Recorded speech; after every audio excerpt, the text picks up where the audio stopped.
Hey, Chris. Yeah, Fred. What's a Mason? That's a really good question, Fred.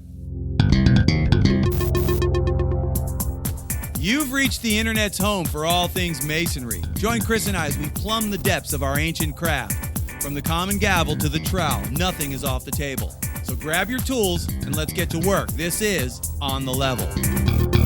Well, brother, we are back. How's it going, man? Hello. Is that your Hello there. That's becoming your signature greeting right there, brother. Yeah. Yeah. Oh, yeah. It's definitely a signature We're greeting back. at this point. Woo. Wow. I'm doing good. You doing good? Yeah? I got to bed about 1 o'clock. Nice. It's about 6 hours sleep. Yeah, last but night. you're young and strong, so you can handle it. Totally. Both of those things. Yeah, I'm old and weak, so I had to go home right away. What we're alluding to there is we had an EA degree last night, and Yes, we did. our worshipful master sat in the chair of the East as Yes. worshipful master for the degree, and I, for some reason, I don't know why, they put me as junior warden, which is reckless as far as I'm concerned. You look good over there. Yeah, and I See almost them- got my parts right. Almost. Got them perfect in practice. Yeah, perfect in practice. Perfect in practice. As usual, anybody out there who's done it knows exactly what I'm talking about right Flawless. now. I mean, totally flawless. And then, of course, our district deputy instructor yes.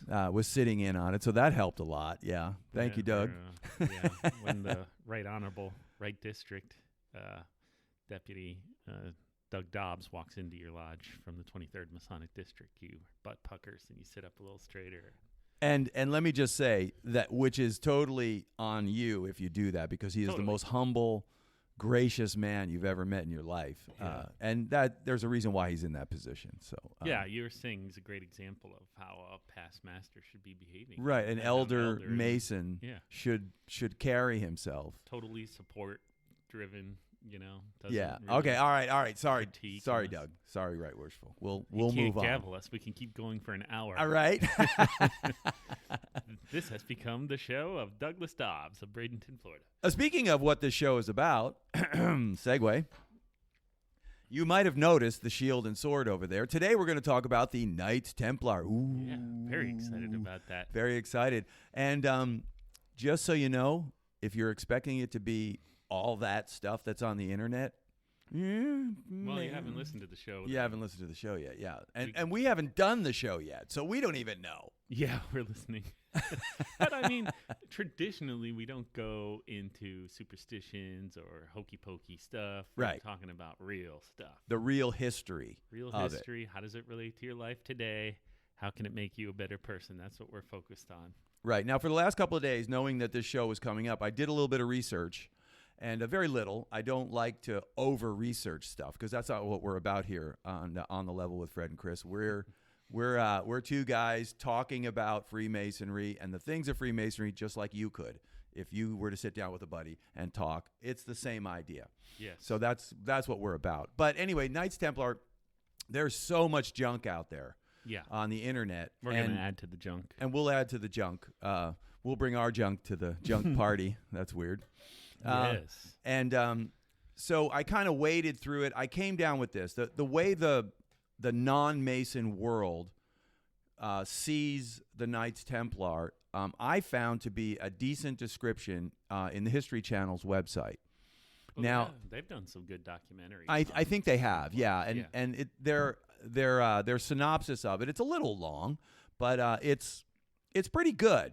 It's a pretty good read, and in my opinion, I kind of, after doing a lot of online research, as soon as I got the headache thing going, that's when I stopped, and I came down with the most reasonable one would be, like I said, the History Channel one. The rest of it is just contradictory. There's some wacky, Alex Jones junk out there and all that stuff, and I'm just not into it, man. And we're not going to talk about that here because, like my partner just said, we try to bring the facts. What can be proven, what can be known about it. So, anyways, I'm going to go over to our. And hopefully we continue to record. Excellent. Modern technology. I'm just going to read this. It's on the History Channel website. And anyone can read it. historychannel.com/Knights Templar will bring you to it. Bunch of research material, footnotes. You know, they do a pretty good job. When they do a good job, they do a really good job. That's the way I'm going to say it. History Channel lately is more about American pickers than it is about actual history, but that's okay. Not to put them down. Did you say It's American a fun show. Pickers? You never seen the show American Pickers? Pickers? No. You've never seen American Pickers? No. Wow. I'll have to see it. Mike Wolf. Is this a bad, like, dumb show, or is it? It's a reality show. That pickers are people who go from who go and find American artifacts. So they'll come up to an old barn house or an old farm, and they'll go in there and they'll pick. They pick through your and stuff. they buy stuff, and they pick through your stuff, and then they sell it at their store, Gotcha. which has made this man Mike Wolf a millionaire 100 times, 10 times over, for sure. And he's a weird dude. He's very colorful. Why am I talking about this? I asked you. That's my fault. Oh, okay. I All right. apologize. I got you Sorry. down that one. We're getting better at curbing the rabbit trails here a little bit. I think we're starting to catch each other. Okay. He's got a beautiful hat and shirt on. Oh. I don't know if you're watching the video, but it's beautiful. For those of you who are listening, I am currently donning the new On the Level with Fred and Chris t-shirt, and both of us are donning the new On the Level with Fred and Chris hats, which are awesome. I love it. I wasn't sure about the white. I know. I got to be honest with you. Picky about hats than I am, so I was more worried about how you'd find them. A hat's a big part of my life because I don't have any hair, so that's why it's Well, a huge explains part. it. Yeah, hats are important. So, and you approve. This is Fred approved now. I approve. I approve. I got to be careful with it. It's white, so you know, don't work on your car while you're wearing the hat. Put it aside and then work on the car. Wash your hands. Put the hat back on. Why am I talking about this? You know, you are matching the colors of the Knights Templar. Oh, look at that! White with the red and the black. White with the red and the black. How apropos. How apropos. I don't even know what that word means. It's it just French, sounded I know right that. to use in that situation. All right. Anyways, let's let me read this. It's a little long. We'll kind of break through it. Okay. What I want to do is read this and keep in mind, I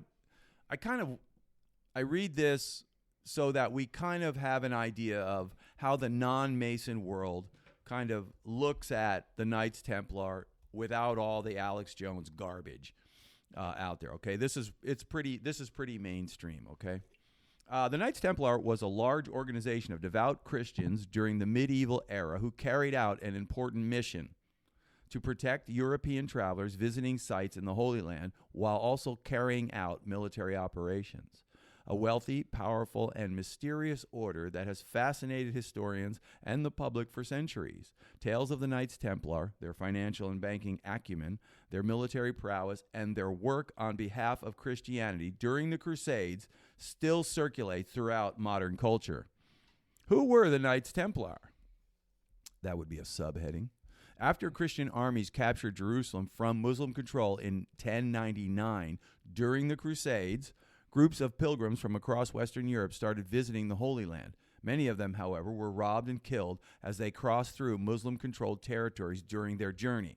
Now, we know this is a fact. These are facts. This is proven with ancient writings and stuff. This is not controversial at all. No. Around 1118, a French knight named Hugues de... His name was pronounced Hugh de Payne.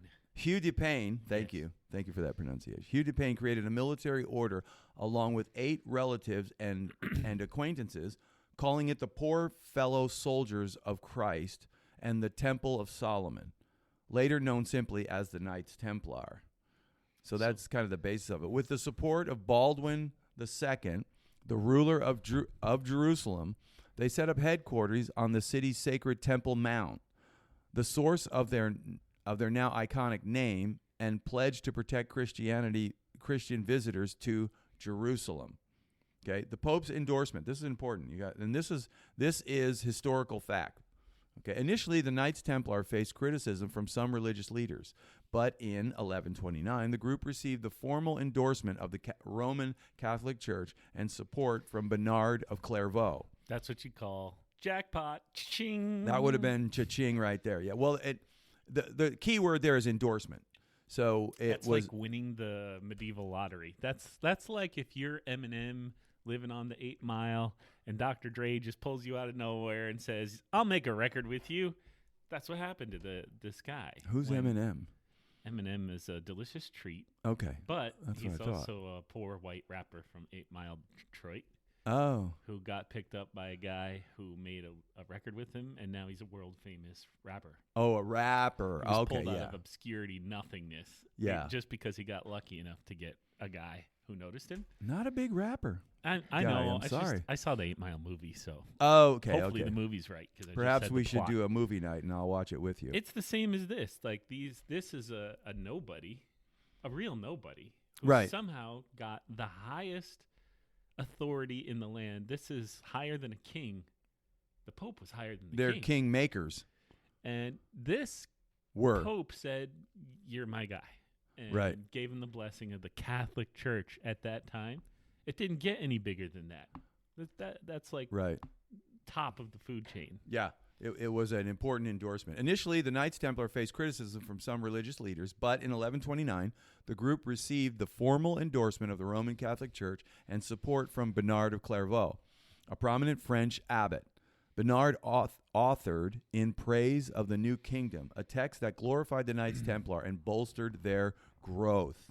So with Yeah. endorsement came the actual work, media work, to bring this support to the masses. In 1139, Pope Innocent II issued a papal bull that allowed the Knights Templar special rights. Among them, the Templars were exempt from paying taxes, permitted to build their own orations, and were held to no one's authority except the Pope's. So they wore the ring, man. They wore the ring. So, and when you had that ring, you got out of their way. The Knights Templar set up a prosperous network of banks and gained enormous financial influence. Their banking system allowed religious pilgrims to deposit assets in their home countries and withdraw funds in the Holy Land.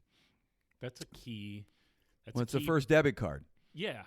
The very first debit First card, man. bank, first debit card. Yep. This is a key link between the Templars and Freemasonry. That in particular is the biggest romantic link between the Templars and Freemasonry, because legend says that if you, Fred, wanted to deposit your goods at a Templar consistory, and then you wanted to go see the Holy Land, and maybe you needed some of your cash, you could go to the consistory there in Jerusalem and withdraw your money and spend it there. And you didn't have to deal with bandits hijacking you, killing you, stealing Right. everything on the path to get there. You could see the appeal of that, but they didn't have computers. They didn't have a lot of technology. And so tradition is they would say, "Okay, Fred, here's a word. You're going to want to say this word to this person at the consistory when you get there." Or, "Hey, Fred, here's a really cool handshake. Right. Tell no one this handshake. You Sounds only give it to familiar. the guy at the other end so that he can confirm that you're Fred and this is your stuff. I've Right. made the connection. That word, that handshake, unlocks your stuff." And in Freemasonry, we have particular words and particular handshakes which are very important to us, and That's we right. never tell anyone. We are obligated. We made an obligation before God to keep those secrets. It's kind of silly to Freemasons as to why we keep those secrets, but it's a tradition that we've carried on from antiquity. And we have links romantically to the guilds, and we say, "Oh, it was important because of this." But some people say it's linked to this piece of the Templar culture. It would make sense. Right? To me, it would make sense. It's yeah. a possible connection. Sorry. No, Carry no. on. This is why we're doing this, so that you can jump in and kind of bring us, By the way, tell us where you're at with the appendant body known as. Well, I'm a Knight Templar. You're a Knight Templar, so there's that part. So there's that. This is my shield and sword that hangs in my office, which is a Templar shield. I have to say, brother, I think this is the wrong motivation, but I would probably become a member of that appendant body just for the sword. Oh, they don't give you a sword. This has nothing to do with Oh. unfortunately. But you get to buy one for a specific Yeah. purpose, I mean, right? And you'll find the same symbolism. And, probably the most common symbol of the Knights Templar, which started as the poor fellow soldiers of Christ in Right. the Temple of Solomon, as you said. Right. That's how they started. So their sigil was two knights riding on a horse together because they were poor. They couldn't even afford two horses. So that's what that is. this is them saying, look at how poor we are. Two knights have to ride on one horse. And that was the sigil. If you ever saw two knights riding on a horse, then you know that was referring to the poor fellow soldiers of Christ in the Temple of Solomon, which later became known as the Knights Templar. Knights Templar. I love that. The order became known for its austere code of conduct, which includes no pointy shoes and no kissing their mothers, rules outlined in the Rules of the Templars, and signature style of dress, which featured a white habit emblazoned with a simple red cross. Yes. Members swore an oath to poverty, chastity, and obedience. They weren't allowed to drink, gamble, or swear. Prayer was essential to their daily lives. And the Templars expressed particular adoration for the mother of Jesus Christ, the Virgin Mary, of course, being Roman Catholic. As the Knights Templar grew in size and status, it established new chapters throughout Western Europe. At the height of their influence, the Templars boasted a sizable fleet of ships, owned the Mediterranean island of Cyprus, and served as a primary bank and lending institution to the European monarchs and nobles. Wow. That's no joke. Paragraph also opens up a really interesting romantic legend of the Knights Templar. And I think I told you about this one. I never saw a documentary, but I think I read something online about it. And it makes a lot of sense. So they had this great shipping fleet, and they had this massive wealth. This is known fact. Right. When they were wiped out in the early 1300s by, I'm sure you're going to get there. I won't go there. Yep. But at some point, they were taken out completely. But they never recovered their fleet, and they never recovered their wealth. And so the question through time has been, what the hell happened to the fleet, and where did the money go? Right. Now, we know that they operated in the Mediterranean and that they could sail a lot further than that. They were great sailors, and they had a huge fleet. So the tradition is that when they were cast out, they fled to the Caribbean. Right. And turned to piracy. Right. When they got later in life. And, quote, piracy. But they set up families in the Caribbean.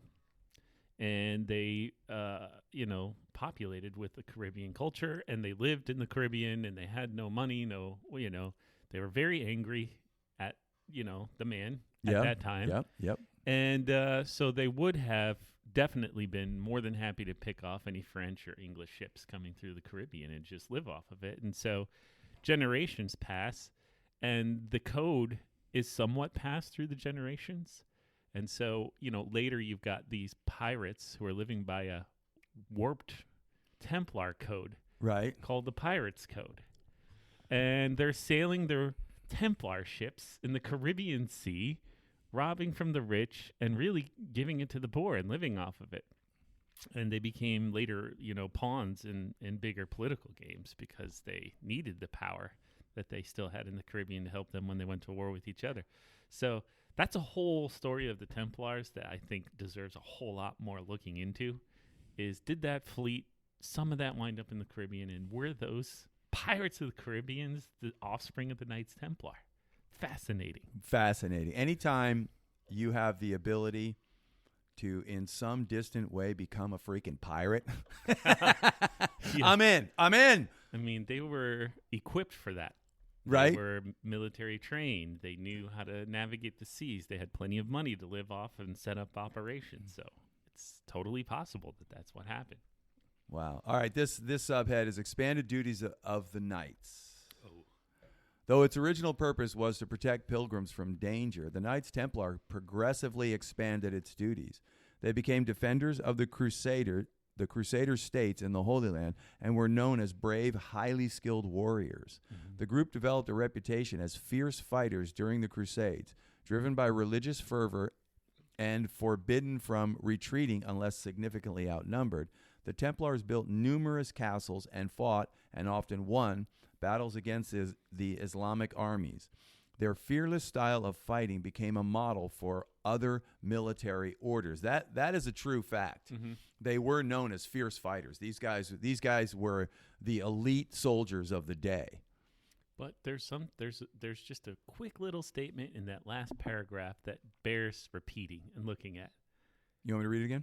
Just that first part. The Templars built numerous castles. It's right there.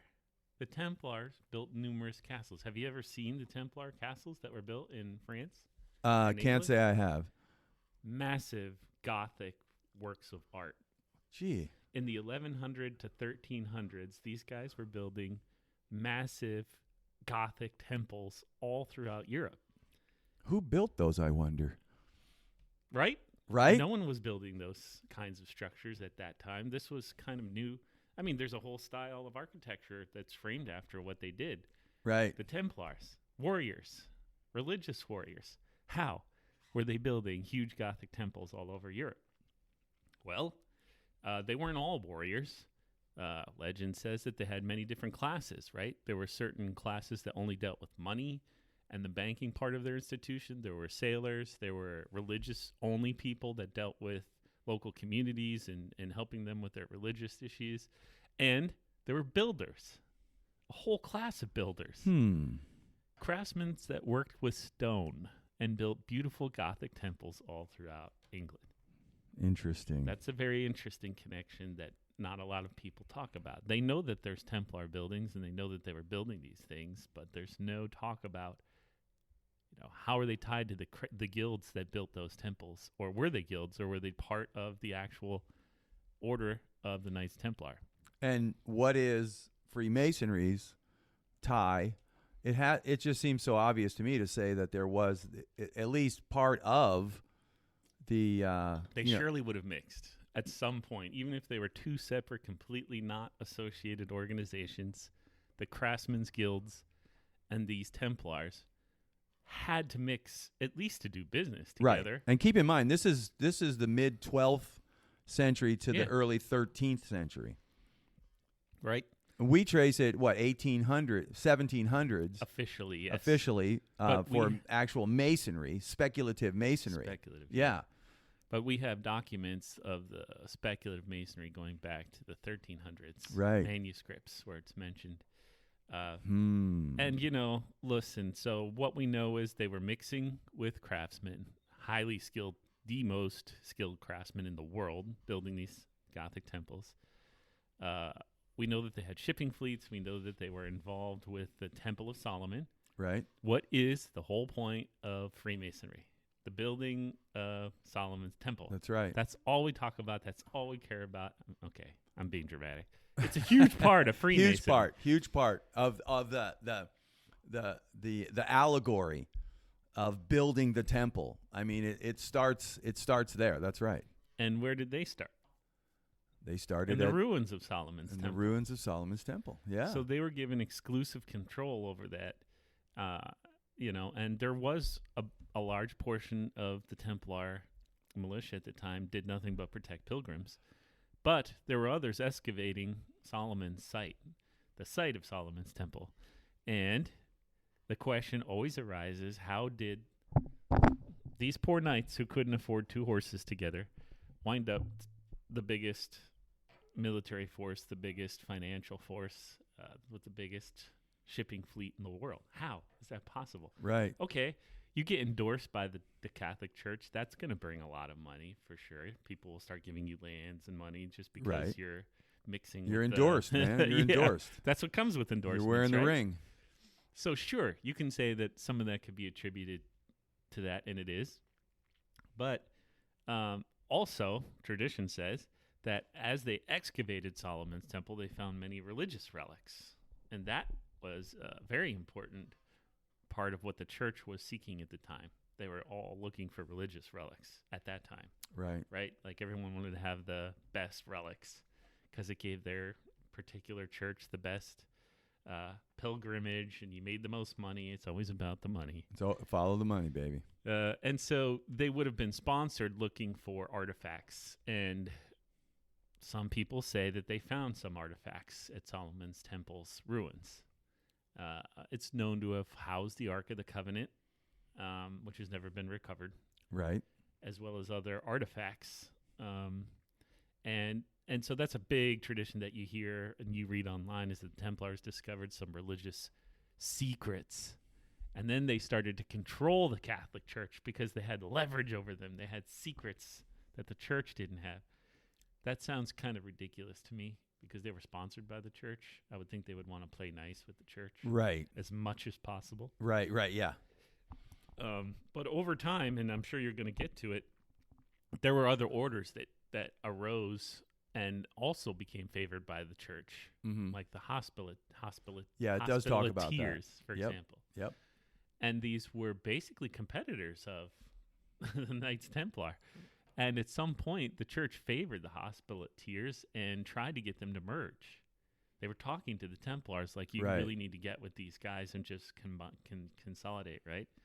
But the Grand Master of the Templars resisted that. He wanted to remain separate. Right. Wasn't it over moral issues because this new order was less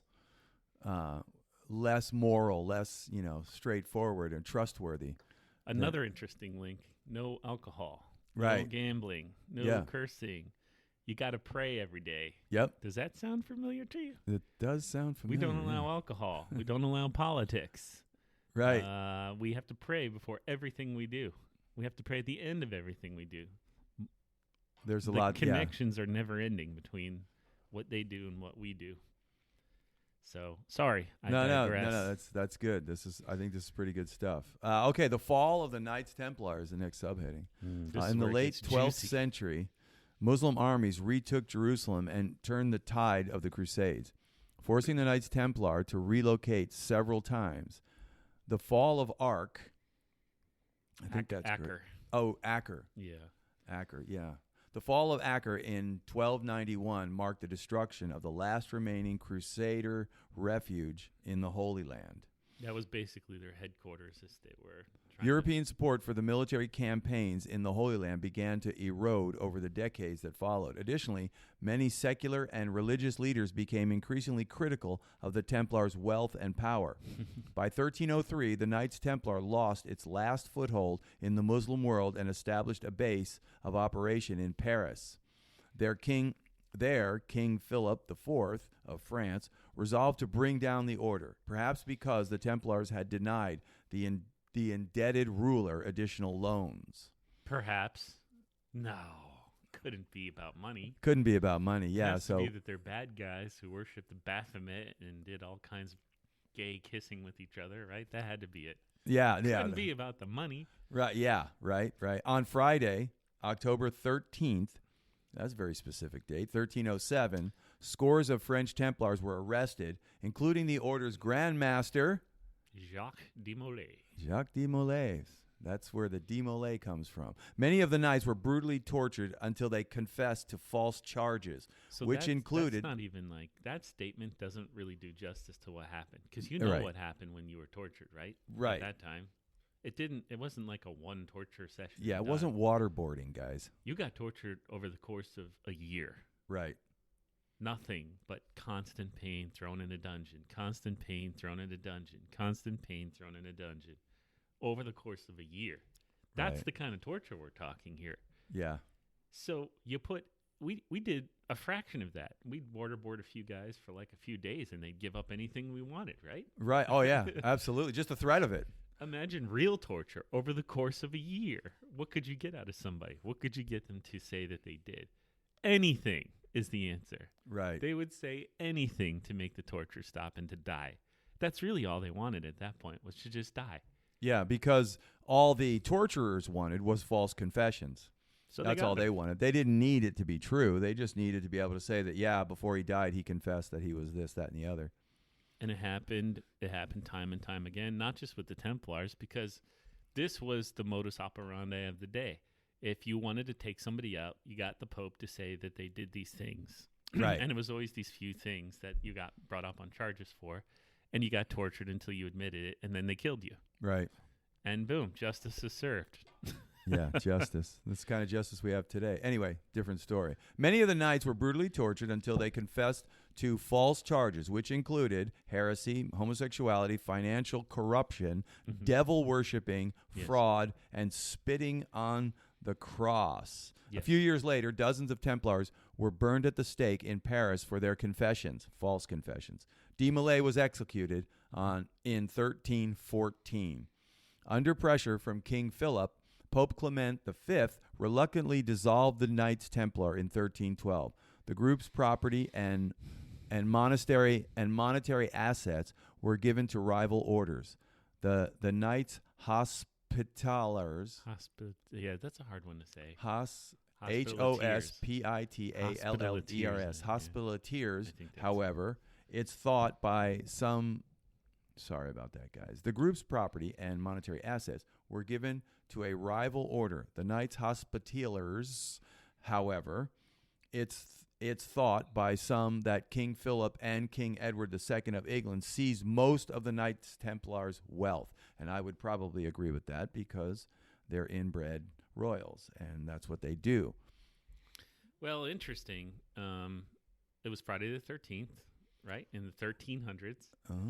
And that is another romantic tradition that we like to say that Friday the 13th comes from this, the day that they try to take out the Templars. Well, as every Mason knows, every little quib of course, and it's saying all out there us. comes from Masonry, right? Yeah. Blackballed, there's one that everybody. That's us. That's Whenever us. you hear blackballed, that's us. That's us. That's right. We invented those terms. All these terms come from us, man. Yeah, that's our proud traditions. All right, the next heading is the Knights Templar today. Ooh. Which I find interesting. So the Catholic Church, the Roman Catholic Church, has acknowledged that the persecution of the Knights Templar was unjustified. The Church claims that Pope Clement was pressured by secular rulers to destroy the order. Okay, that's what he claims. The word "claim" here is right. Is But the he's one word of them, the day. right? He's the inside man. He knows what really went down better than anybody else in the world. That's right, and there's no way to know. But I mean, come on, we know politicians, we know people, and we know people. That's right. While most historians agree that the Knights Templar fully disbanded 700 years ago, there are some people who believe the order went underground and remains in existence in some form to this day. Well, that we know. I got one sitting right across from me. In the 18th century, some groups, most notably the Freemasons, revived several of the medieval knights' symbols, rituals, and traditions. Mm-hmm. Currently, there are several international organizations styled after the Knights Templar that the public can join. These groups have representatives around the world and aim to uphold the values and traditions of the original medieval order. Throughout the years, various tales have surfaced about the Knights' mysterious work. More recently, stories about the legendary Templars have found their way into popular books and movies. Some historians have claimed that the Knights Templar may have secretly guarded the Shroud of Turin, the linen cloth that people claim is the face of Christ, for hundreds of years after the Crusades ended. Another widespread belief is that the Knights discovered and kept religious artifacts and relics, such as the Holy Grail and the Ark of the Covenant, as parts of the cross from Christ's crucifixion. Various other ideas and myths exist about the Knights Templar's secret operations. The popular novel and film The Da Vinci Code presented a theory that the Templars were involved in a conspiracy to preserve the bloodline of Jesus Christ.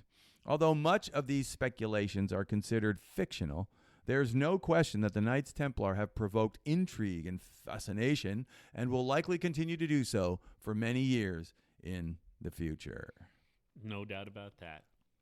And even within our fraternity, I did a debate with Worshipful David Finkelstein, and the lodge liked it, and so we did it in a couple of other lodges about this. Wow. And we're divided about, is this real? Is it not real? Were the Templars really connected? Is this just a romantic tradition? We're trying to gain some fame from these, famous people. And there is a huge group of Masons that say that. It's all BS. It's all stories. Right. Not real. And then there's another large group of Masons that are Knight Templars that really believe that this is a continuation of the original Knights Templar, that we're living the way that they lived in some small way. And they love to, lean into the fact that they are Knights Templars and they're living the ideals of the original Knight Templars. I wish that the outfits were like the original Knight Templars, because this is why I don't really get involved too much. Their outfits are not like the original Knight Templars. They have the Captain Crunch hat and the Confederate outfits. And yeah, it's not awesome. The outfits aren't awesome, but the ideals. There's just so much that you can link between the two, and if you're a critical thinking, reasonable person, I don't think you can come to any other conclusion than there's an actual link, historical link that existed that is being continued. Yes, we didn't come out of the closet until the 1700s. Yes, it was shortly after that we linked the Templars to Freemasonry officially, but we know that Freemasonry existed prior to the 1700s. Correct. We know this. Why wouldn't it make sense that we were practicing those Templar traditions prior to when we publicly said we did, shortly after we came out of the closet in the 1700s? Well, it leads to that assumption, right? That assumption, the facts, in quotes, kind of lead you to that assumption. Mm-hmm. That's right. Why would this craftsman's guild have a position called the marshal? That's a military position. Right. Why would a craftsman guild have a military position as part of its order? That doesn't make a whole lot of sense, historically speaking. And there's so many more links, in traditional Freemasonry, the entered apprentice, the fellow craft, and the master mason, we don't talk about Templars at all. Right. We don't say the name. It's not part of any of our traditions. But if you dig deeper, and we have secret societies within secret societies that we call appendant bodies. So in both the main two, which is the Scottish Rite and the York Rite, both of those bodies culminate in stories about the Knights Templar. Right. The late degrees in both bodies, you become some fashion of Knight Templar in their degrees and in their traditions. So the Scottish Rite tells tales of Templars escaping France and England and finding refuge in Scotland because Scotland had already been excommunicated from the Catholic Church. That's right. So it would have been a safe haven for anyone that was also excommunicated from the Catholic Church. And you can imagine in exchange for staying there, they would ask for something in return. And the world has always wondered, how did Scotland, this ragtag group of Braveheart guys. That's right. The Braveheart guys. How did they actually defeat the largest army the world had ever seen? Right. Well, the thinking man and the Freemason traditions tell us that the elite army had found refuge there and were fighting alongside those guys because they wanted to survive. So in Scotland, Robert the Bruce assisted in setting up an order for them. And in the Scottish Rite, we call that the... Come on now. Come on, Chris. Use your brain. I'm one. Well, there's an order in the Scottish Rite. And I'm a member of it. Okay. And it's really a service order in the Scottish Rite. Their tradition is about helping. So when they have reunions, they're the guys that will greet you at the door. They'll take your passes. They'll take your money. They'll make sure they shuttle people in and out. They're really just there for support. They don't ask anything in return. And in the York Rite, you actually literally call yourself a Knight Templar, and you're conferred. The final degree is a conferral of you being knighted as a Knight Templar in the old traditions. Wow, that's awesome. Old traditions. I mean, I've been through all the degrees, all of them.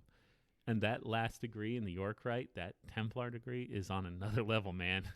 It's just so cool. It's everything you want in Freemasonry. And I can't get into it much. No, right. Other than to say, if you just to get the information, I would join the York Rite just to go through those degrees because it's pretty dang impressive. Now, do I understand it correctly that if you go all the way... Knight of St. Andrews. Sorry. Knight of St. Andrews. That's it. Good. Yeah. See, as soon as you stopped Too your early train in the morning. of thought, Yeah. it popped into your head. And whatever I was going to say popped right out of my head. Sorry. So, dang. Thank you for the vibes. I needed it. Yeah, no worries. Sorry you had to sacrifice yours. No. Hey, so a couple of things. One, when you're looking at history, especially like ancient history, we always go back to the names are really important. Like, for instance, when being a Christian and having studied the scriptures for a long time, one of the keys to apologetics is looking at the historicity of the Gospels. one of the key figures of the gospel is Pontius Pilate, and he's mentioned in 3 of the 4 gospels very clearly as a district governor for Rome in that region. That is historical fact. There is no question. No one questions the fact that man lived and governed the way he governed. It would be, and there's other ways of looking at it. Now, when you look through the history of the Knights Templar, you see historical figures. Clement of Clairvaux is a real person. That's a verified fact. He was a pope. Right. And he issued a lot of papal bulls that are on record. Yeah. So this isn't Alex Jones speculation, man. There is a lot of historical fact here. The connections are really is really what people talk about. Because it's not, okay, here's the document that the Templars and the Freemasons signed together as proof that they're working together. Like, right. You don't have that document. I'm sorry. And by nature, let's see, Freemasonry and Scottish Rite, York Rite, Knights Templar, those are organizations based in secrecy. Yeah. So it might stand to reason that they didn't broadcast a lot of the stuff that they were doing back then because they were, Well, they were on the lam, right? They were on the run from the popo. From the popo. The popo, that's right. The popo. Get it? I didn't even notice how punny that was until you reacted. The popo.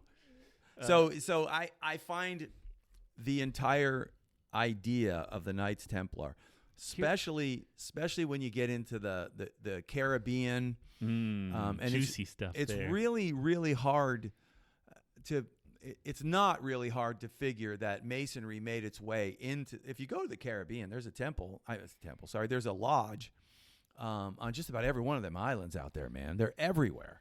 So there's just so much that we could get into here. That's a logical connection that we can make, right? Not a historical connection, but that's where people want to live, is in the possible. Yeah, right. Not in the real. In the real, yeah. And the possible sometimes is the real. You just have to get there by thinking about it. So we had people on the lam, on the run from the popo, and Scotland, for example. This is one place we know that they probably went to and found refuge. They certainly had the desire to continue to worship their God, even though the church turned on them. Right. Yeah. Imagine the feeling of having the head of the church turn on you and say, for political gain, all these bad things, these lies about you, and you see your brothers in pain and torture and your whole order fallen because the head of your church turned his back on you because of political pressure. Now, you still love God, probably. You can't. Nothing's going to take that right. out of Nothing's you, ever. taken their devotion to Christ away. But you sure don't trust the church anymore after that. In fact, you might have very bad feelings about organized religion after that. Now, Freemasonry is the system. We welcome anyone that worships God, but we don't want to hear anything about your religion. Right. We don't want to talk about your organized religion. Doesn't matter what it is. It's not part of Freemasonry. That's a pretty strong, you're walking the same path as the Templars there. And they would have still wanted to, show their respect for God if they met in an organized way. The other thing that follows is if you're if you're somewhere in Scotland, you have a lodge, a Freemason, where you're now meeting, and you're worshiping God there in your way, and you're talking about how you can help your community and build it back up from devastations of war. It's going to become really important that nobody snitches you out because you're on the land. Right. So if you bring a new guy into that situation, you don't want him to see your face. You don't want him to hear your voice. You don't want him to know who you are until he's made that obligation that he's going to keep the secrets. Right. Your family's at stake. You probably set up home. You probably have a wife at this point. You probably have children. And a stranger could take that all away from you. And so it's never made a whole lot of sense historically as to why there's so much secrecy in the degrees of Freemasonry.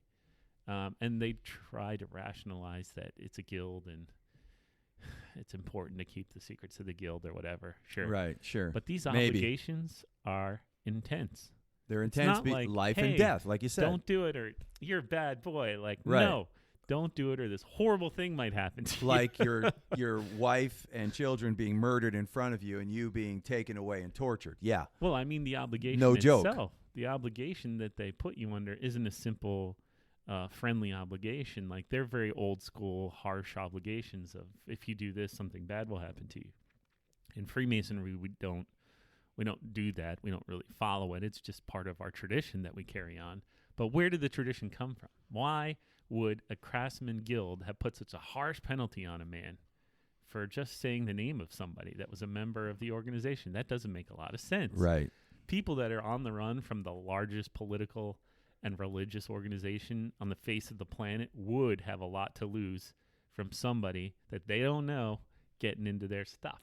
It would make a whole lot of sense that you take all these extra steps of protection, and not until they obligated themselves under God and you were sure that they're a good person would you let them see who you really are. Yeah, that's right. That's right. So And, those traditions in Freemasonry today could be, in my mind, very directly linked to the excommunicated Templars getting more involved in the Masonic organizations. Well, the timing certainly is right. If you look down through history, you know, we're talking from 1100 down through to the 1800s. If you look at what we just read through, that synopsis, you know, of the history of it, and what we just talked about, the timing is certainly there. Historically, chronologically, what they believe is clearly possible chronologically. It does fit into, you know, the string of time that we're talking about, and then add to that the historical figures that are there.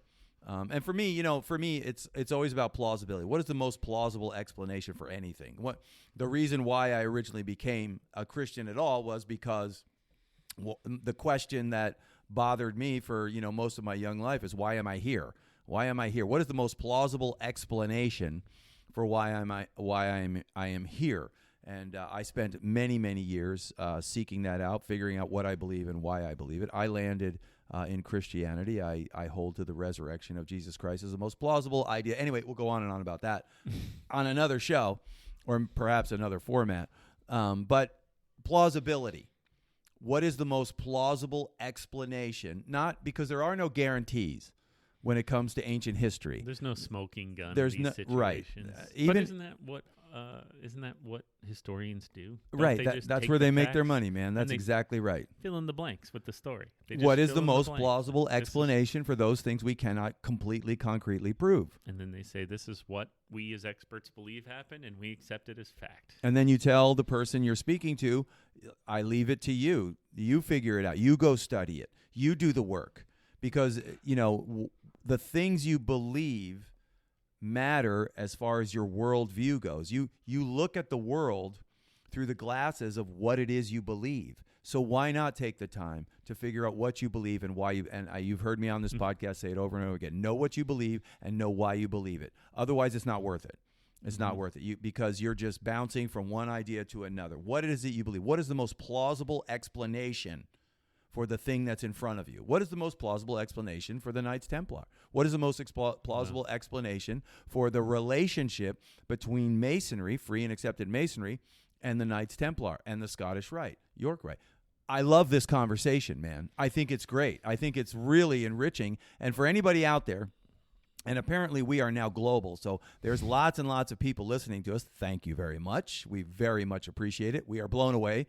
And I don't know what else to say. But there's probably somebody out there, at least one person out there who's thinking, yeah, man, I'm going to check this out. Yeah. I want to look into this. And you we should. encourage you to do so. Yeah. And then we also encourage you to send us an email and share with us what you found so that we can share that email in an upcoming episode that we're going to call Fred and Chris Answer Your Emails, which is coming up. But I do want to talk a little bit about the series, 4-part series we're starting next week. Yes. We will come back to this. We will go deeper Absolutely. on the Templars. Absolutely. Like everything we're doing, we just want to... This is the beginning of our pod. This is season 1. Season 1. On Level with Fred and Chris. So we're touching on the surface of as much as we can. And Chris is waving his arm right now as he speaks, for those of you who are only listening. Yes. These aren't the droids you're looking for. Move on. If only it was that easy. By the power of the Knights Templar, I did cry. Okay, so was that a rabbit trail? Yeah, I'd say so. Okay, so back to our 4-part series coming up is you've asked for it. We're going to do it. Master Mason degree. Lessons from the Master Mason degree. It will be 4 parts. I'm holding up 3 fingers. I don't know. 4 fingers. There you go. It'll be in 4 parts. We're going to break down the Florida, the Grand Lodge of Florida's mentoring manual, which has I want to say it's 28 subsections, and we're dividing it into 4. And I've gone through, divided them out, and then kind of came up with a synopsis of each little thing. We want to do a better job. We first did this with the EA degree, and that was 2 parts, and it was a very, very popular. That's what you guys want. You guys really want. Probably our most popular podcast. Yeah. EA degree ones. Yep. And then we tried to do a little better job with the fellowship, fellow craft degree. That was 3-part, if I'm not mistaken. Could have been 4. Could have been 4-part. And now with the Master Mason degree, it will be 4-part. And we're hoping to present you guys with something that's a little more in depth and a little more well crafted. But like Chris said, this is our first season, and we're just kind of putting this together. And we're looking forward to getting the podcast to a place where it's a little bit more polished as far as the tech and editing goes, but never ever get to the point where we don't do this. What we're doing right here and right now is just talking, 2 Masons talking about the craft, the fraternity that they love, and trying their best to stay on topic. Trying their best. We'll get better at it, or worse. Better, worse, but we're not going anywhere, so we'll always be here. And and keep in mind, the both of us have full-time jobs and careers that we deal with. We do this part-time. And Freemasonry, which is a second full-time job. Yeah, just ask our wives. Yep, absolutely. So anything else, Chris? Give us a brief little summation of the Knights Templar on our way out. Well, the Knights Templar and Freemasonry. I believe, personally, are inextricably linked through time. And we know that they both existed before the Grand Lodge came out with Freemasonry publicly in the 1700s. We know they both intermingled before then. And we know that Freemasonry became a thing in the 1700s, and then shortly after that, we publicly came out with Templarism in Freemasonry. And that, in my mind, that continuation of events is plain as day. And so the traditions of the Templars, if you're a Freemason and you haven't joined an independent body, I would encourage you to do so. Like Fred said, experience them for yourself, do a little history for yourself, and then let us know where you wind up on this subject. We're curious to know which side of the tracks you are. And most of the people that say there's no link, I found, haven't done a whole lot of research. Which is typically the case. It's easier to say no than it is to do the research and be able to bring, a plausible explanation. Sure. So the summation for me is that the more we talk about this and the more we think about it and the more we read about it, the more we're going to see how strong the connections were between Templars and there was we didn't get into it, but one of the things that they got in trouble for was worshiping a severed head. That was one of the claims that was made against them. Right. And seems unsanitary, but yeah. Well, the tradition is it was John the Baptist's head that they were worshiping out in the field because they were desperate for religious relics, and they found the head of John the Baptist and worshipped it. And as you know, John the Baptist is a big part of our fraternity. Yeah, that's right. Yeah, he's every one lodge of our is patron dedicated saints. to him. Yeah, that's right. That's right. These links will never stop. The more we keep talking about it, it goes right. It goes. So I'll stop. You stop. Remember, plausibility. What is the most plausible explanation for the thing that you're digging into? That's a great premise to begin any study with. What is the most plausible explanation based on your own research? Okay, my brother. I think this is a pretty good podcast, man. I hope we get a lot of success on it. Whenever we go into Masonic history and or Masonic teaching, you guys seem to respond really well to it. I hope this offering is one and the same. And next week, like I said, we start a 4-part series Here we go. on Master Masonry, which I think is going to be a really great conversation. So make sure, guys, that you tune in. Please share the podcast with anybody that you think might want to hear it. Send your emails to Fred at onthelevelwithfredandchris.com and Chris at onthelevelwithfredandchris. Now is the time to send emails if you have unique thoughts, ideas, or anything to do with the Master Mason degree. Yeah, that would be great. Particularly the second half of the Master Mason degree, because we're going to get into the first half quickly. Yep. But if you send us your emails now about your thoughts on the second half, we can adopt them as part of our talk. Yeah, absolutely. Yeah, and just anything, but definitely that would be great. Yeah, send us now to bring that into the 4-part series that we're coming out with here. So that would be really awesome.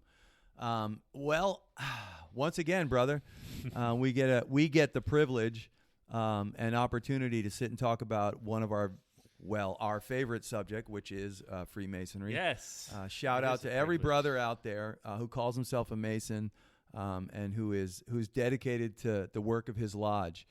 Good on you, brother. Good on you. And this is a blessing for me. I got to sit here with my brother.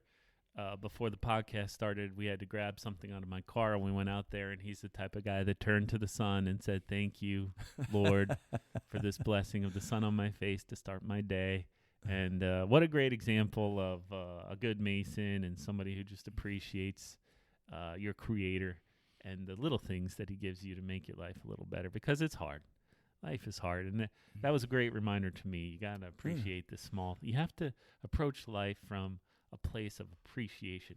Yeah, that's right. I've been watching a lot of Alone, many seasons now of Alone. Oh no. And it's great. I'm not an outdoorsman, so I'm fascinated by this whole life. But one thing that the best have in common is appreciation. That's how they get through hard times. They just appreciate gratitude and appreciation for the water, for the sun, for the breath in your lungs.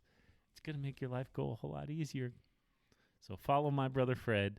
Appreciate the little things. It makes your life a lot more enriched, and also enriches the lives of those around you, like he did for me today. Thank you. Yeah, you're welcome, brother. And follow Fred and Chris on the level with Fred and Chris on Apple Podcast and Spotify. We're on all of them. You can find us on all of them. But if you go to Apple Podcasts, please leave us a 5-star rating and give us, even if you're not happy with us, 5-star rating, and then you can rail against us all you want in the comments section. We would greatly appreciate it. That puts us higher and higher on the rankings for Apple Podcasts, as I'm sure you all know. And as far as YouTube goes, thanks. We're just trying YouTube. It's fun to put it out there. Starting to get some comments there. But if you would hit that like button and subscribe, that also helps us, and it supports the show. So until next time, my brothers, be on the level. Yes, thank you. And we appreciate you, and we're looking forward to talking about the Master Mason degree. Come on back. All right, we're out. Later.